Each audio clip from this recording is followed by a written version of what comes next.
संभाले ना आवे तो कह दिए त्याग दिए।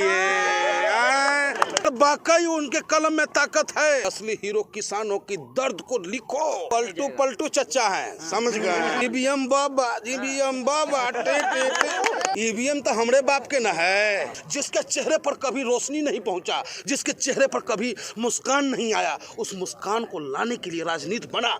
सरकार सारे संस्थाओं को बेच करके इस आरक्षण को भी समाप्त कर रहा है। हम सरकारें गलत बना दिए हैं साहब। ताकत दोगे तो दाऊद इब्राहिम को पाकिस्तान से खींच के हिंदुस्तान के जेल में रख देंगे। प्रधानमंत्री पाकिस्तान के नवाज शरीफ को बुला करके बिरयानी खिलाने का काम कर रहा था। सब मर जाता। मोदी जी भी तो त्याग दिए ना, कहाँ त्यागे हैं? घर परिवार सब त्याग।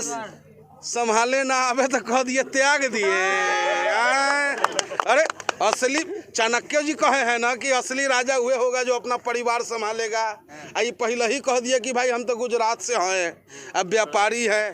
तब व्यापारी तो भैया जाना तू व्यापारी के काम करना, हमरे देश को कैला बेच रहा है भैया, माफ करना हमारा हिंदुस्तानी को।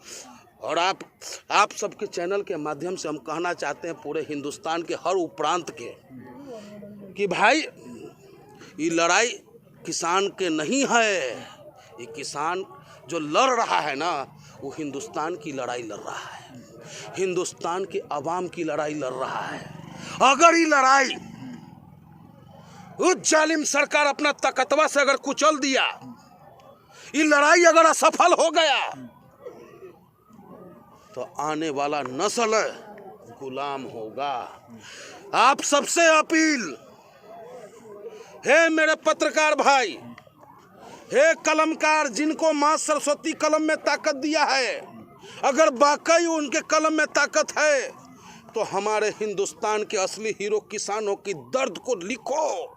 किसान अपनी मेहनत से आपको जिंदा रखता है भाई, लेकिन बड़ा दर्द होता है जब किसी मीडिया के माध्यम से जब हम सुनते हैं कि वहाँ बैठा हुआ खालिस्तानी है, पाकिस्तानी है, अलगाववादी है और नक्सली है। बड़ा दर्द होता है हमको, और हमको नहीं दर्द होना चाहिए, हर उस व्यक्ति को दर्द होना चाहिए जो हिंदुस्तान से प्यार करता है। जो भी हिंदुस्तान से प्यार करेगा वो किसान से प्यार करेगा। बिहार से हैं आप, नीतीश कुमार कह रहे हैं कि अगर कोई भी सरकार विरोधी बात करेगा नौकरी में वो अल्टू पलटू चच्चा है, समझ गए। अल्टू पलटू चच्चा है वो, और उनको बिहार के जनता तो नकारिए दिया था। फिर मुख्यमंत्री कैसे? ईवीएम बाबा, ईवीएम बाबा, देखे ना, रात में 2 बजे जाके कई सीटवा के 35 गो सीट के फैसला किया है। वो ईवीएम में गड़बड़। आज जो सरकार न सुन रहा है, एकरा भी एगो वजह है। ये निश्चिंत है, टेंशन मुक्त है कि करे किसाने ना वोट नहीं देगा। ईवीएम तो हमरे बाप के न है, लेकिन आज का चिंता होता तो जरूर इस बात को सुनता हो, लेकिन ईवीएम पर जो है ना उनको पूरा यकीन है। लेकिन बधाई देना चाहते हैं, लोकतंत्र में एक महाराष्ट्र में एक बेटा हुआ है जो ईवीएम पर बैन लगाया है। और आपके माध्यम से एगो बात और कह देते हैं कि जब जब देश में आपदा आया है, चाहे अंग्रेज से लड़ने की बारी हो, चाहे जुल्मी से लड़ने की बारी हो, तब तब किसाने का बेटा जाके संघर्ष और शहादत किया है। कोई अडानी और अंबानी और धन्ना से टाटा बिरला का बेटा शहादत देने का काम नहीं किया है। और आज भी जब लोकतंत्र खतरे में है, बाबा भीमराव अंबेडकर जी का सपना खतरे में है। बाबा भीमराव अंबेडकर जी ने जो संविधान लिखा था, उस संविधान में जो ताकत हम लोगों को दिया, उस ताकत को कुचलने की तैयारी कर रहा है। ये प्राइवेट सेक्टर बना के जो हिंदुस्तान के पिछड़े वर्ग को, जो हिंदुस्तान में जो सबसे पीछे बैठा हुआ लोग है, जिसके चेहरे पर कभी रोशनी नहीं पहुंचा, जिसके चेहरे पर कभी मुस्कान नहीं आया, उस मुस्कान को लाने के लिए राजनीति बना। लेकिन आज ये 6 साल में ये सरकार सारे संस्थाओं को बेच करके इस आरक्षण को भी समाप्त कर रहा है। इसलिए मेरे नौजवानों, पार्टी की बात छोड़ो, दलगत बात छोड़ो। कब तक एक एक होकर के पिटते रहोगे?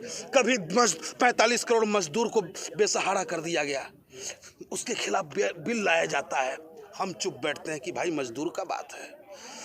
एनआरसी आता है, हम चुप बैठते हैं कि मुसलमान की बात है।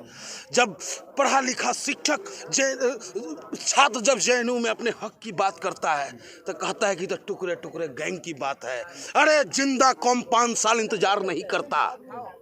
वोट आने और जाने का इंतजार मत करो, संघर्ष करो, सड़कों पे उतरो और गांधी जी को मानने वाले हो। गलत जगह टकरा गई सरकार गलत नहीं टकराया है, हम सरकारें गलत बना दिए हैं साहब।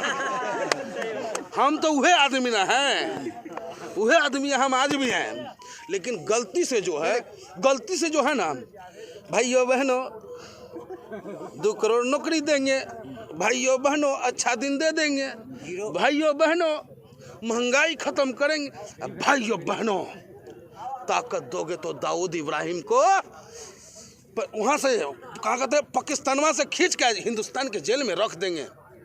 लेकिन उस दिन भी बड़ा दर्द हुआ था। राष्ट्रभक्तों सोचो, एक तरफ भारत माँ का सपूत हेमराज, उसकी माँ उसकी विधवा उसके गले को लेकर के आगरा में रो रहा था, और दूसरी तरफ जो राष्ट्रीयता की बात करता है ये प्रधानमंत्री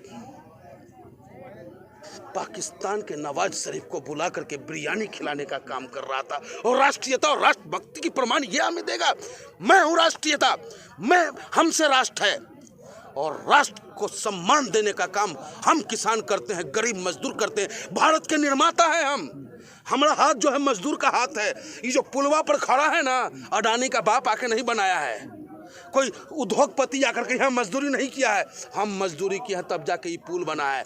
जितना ये जो सेक्टरवा लाइट फाइट जो चमक रहा है इस मजदूर की हाथ की देन है। तो हम भारत के निर्माता हैं, हमको इनसे सर्टिफिकेट लेने की ज़रूरत नहीं है। इन लोगों का काम है कि जो भाजपा के खिलाफ बात करेगा वो हिंदू नहीं, जो भाजपा के खिलाफ बात करेगा वो देशद्रोही होगा, जो नौकरी मांगेगा वो राष्ट्रभक्त नहीं कहलाएगा। बस जय श्री राम कहिए, अरे राम राम जपना पराया माल अपना, वो भाजपा का काम है। हम आखिरी सवाल आप ले लीजिए। आपने कहीं ना कहीं चूक कर दी, जो आपके देशभक्ति पे सवाल हुआ। संबित पात्रा जैसे लोग आपको उग्रवादी और आतंकवादी बताते हैं। गोबर पात्रा को कौन जवाब देगा भाई? गोबर पात्रा है भाई, अगर उसको जवाब ओकरा जनता ने दिया है। उड़ीसा में गया था ना चुनाव लड़े, कितना बड़का नेता है वो, लोकप्रिय प्रवक्ता है। अरे लोकप्रिय अंधभक्त के लिए है, अब बाकी लोगों के लिए इतने प्रिय है कि ढूंढता ही कहाँ मिलेगा। समझ रहे हैं, सम्मान करने के लिए लोग ढूंढ रहा है इनको, लेकिन टीवी पर ही बैठ के बकबका सकते हैं। हम लोगों की तरफ फील्ड में आके ना बोल के देखें ना, उनको पता चल जाएगा।